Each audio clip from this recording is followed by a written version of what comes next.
So my YZ125 2020. When I first had the option of basically choosing a Yamaha of choice, I straight away went for the 125.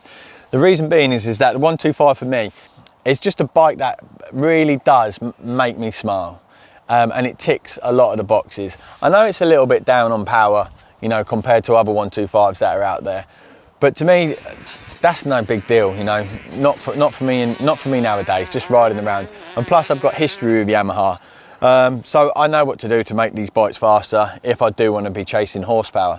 For me, it was more about just riding a YZ125, having some fun, hitting some tracks, some local practice tracks. Obviously, that didn't happen because of COVID, but I just wanted to make the most of going to ride with my boys while they've got a YZ65 and 85 too. So I really just wanted to, you know, to be part of the gang. And they was kicking off a few times when I was bringing my YZ250F, you know, just saying about I was a kind of outcast out of the group.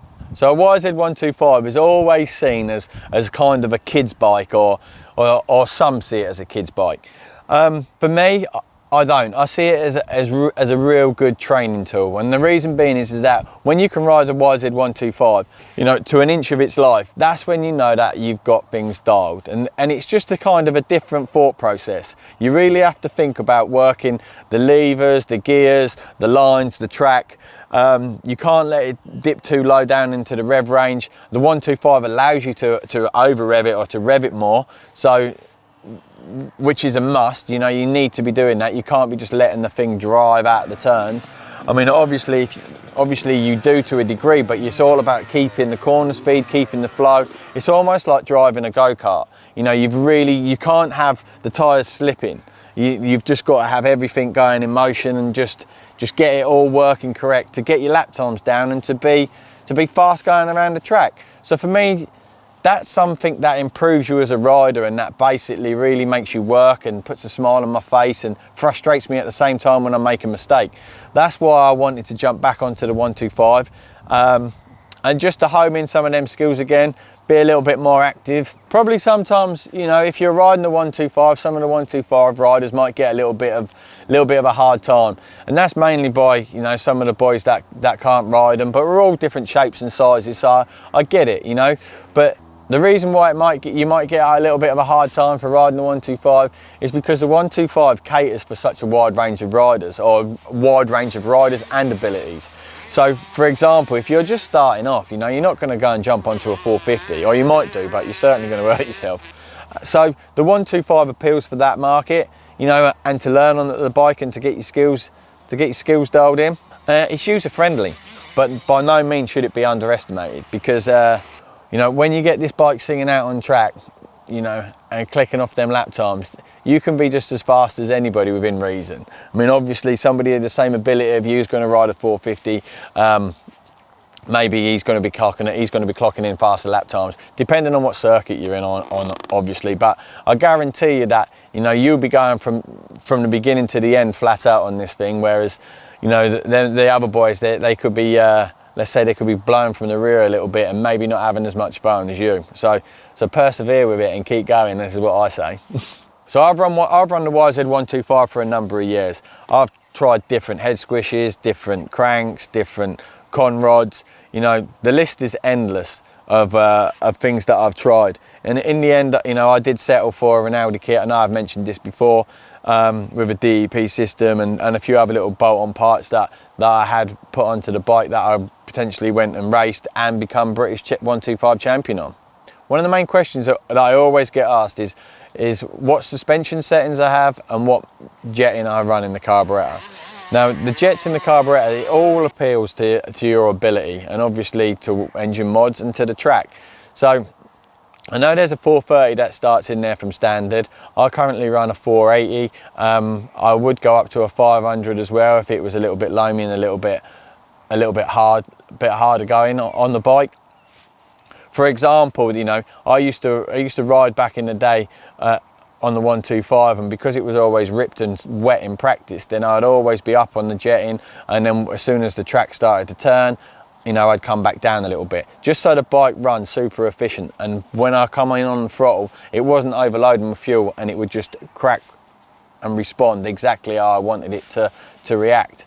Regarding on fueling as well, you know, if you are too lean, you don't get that feeling as well. So you do need to be cracking on the throttle and it driving, not just it making a load of noise and kind of spinning up and detonating itself to pieces. My advice to you would be is to leave the pilot jet alone. Okay, first of all, the needle you can play about with. You can move it to clip 3 and to clip 4, depending if you're riding in sand or if it's really wet and boggy. Then you know on clip 4. But if you're in the jet range of kind of, I'd say 450 to 500, then you know you're in the ballpark, and that's with an aftermarket exhaust. You know, for me, I've only just put the DEP rev on and the shorty, which is a pipe that I love and used to use a lot back in the day. My overall favourite though is the torque pipe. I do like the torque pipe. And the torque pipe I used to run back then was just because I could leave the jetting alone. So that pipe, for some reason, it wasn't jet sensitive. So it basically just kept my head out of the carburettor.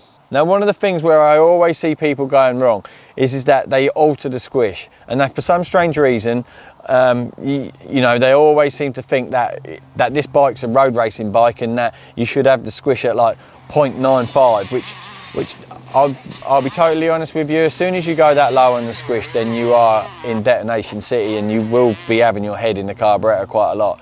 So for me, I always run it at 1 mil, and the reason why that was, again, is because I didn't have to have my head into the carburettor, and the bike would just, would deliver, would drive, wouldn't cause me too much issues, and I could pretty much just, you know, mess about with a few jets depending on the track conditions. And it wouldn't be melting pistons. This bike has been pretty much run in standard form now for a number of hours, and it's definitely due a cosmetic overhaul. As you can see, I've got a few parts on there already. I've got the Boyson factory clutch cover and ignition cover. The ignition cover obviously isn't plastic, so it doesn't sweat, so that's a massive plus for me. You know, we're not in there all the time making sure that the electrics aren't rusting away and there isn't some water sweat and, you know, you need taking it off. You can be sure to leave it a little bit longer with the Boyson cover on. As I've stated, I'm running a 480 main jet. I'm running the DEP rev pipe.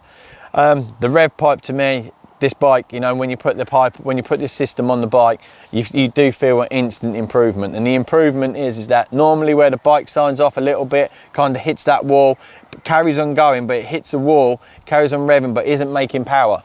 This just basically moves that along, and it's an improvement all the way throughout the rev range.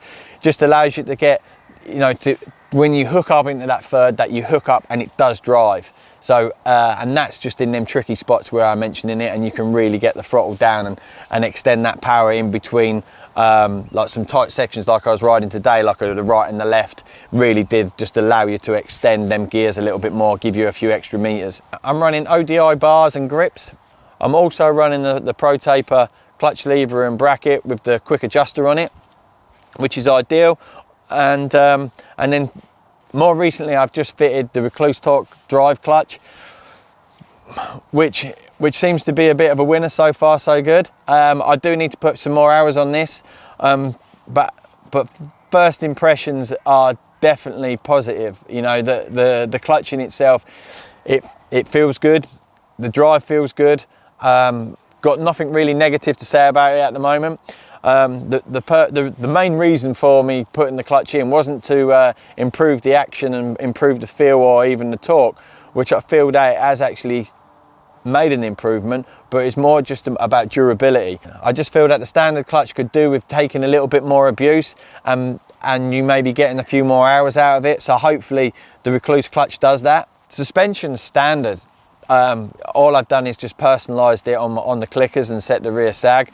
For me personally, I'm probably a little bit heavier for this setup, but I quite like that at this time because I can really move the bike and just weight the bike right, and you know, it hasn't bottomed out, or you know, or if it does, I don't feel it coming through my wrists. So for me, I'm not going to be changing the springs, definitely not.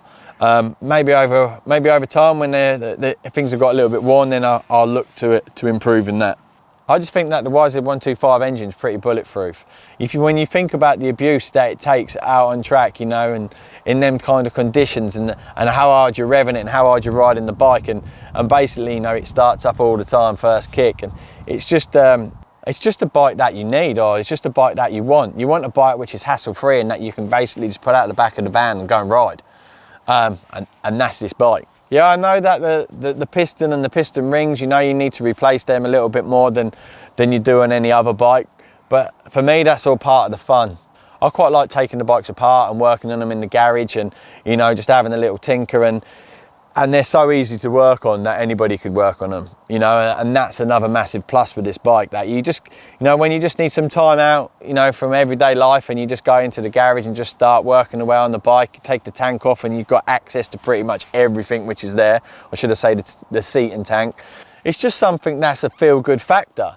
You know, we all like to tinker and get your hands dirty and get amongst it, and this bike allows you to do that. You're not just changing oil and doing the air filter.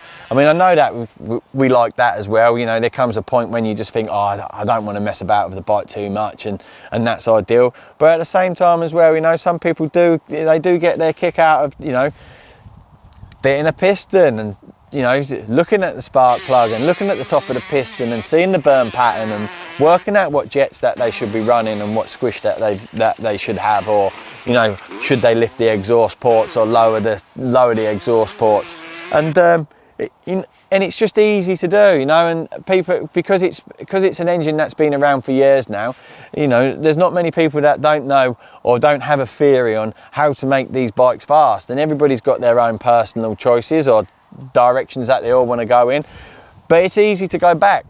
So that's what makes them fun, you know, and that's why people have them. That's why they're still getting made. That's why people are still riding them. You know, they sound great, they ride great, they're fun, you know. And just to touch base on the Yam as well, the chassis in itself, you know, it's insane just how good the bike handles. Like, all round, you know, whether the track is smooth, flat, baked, rough, loamy, rutty, wood chip, sand, you know, the bike just basically just seems to track through it, and that's what you want. You want good value for money.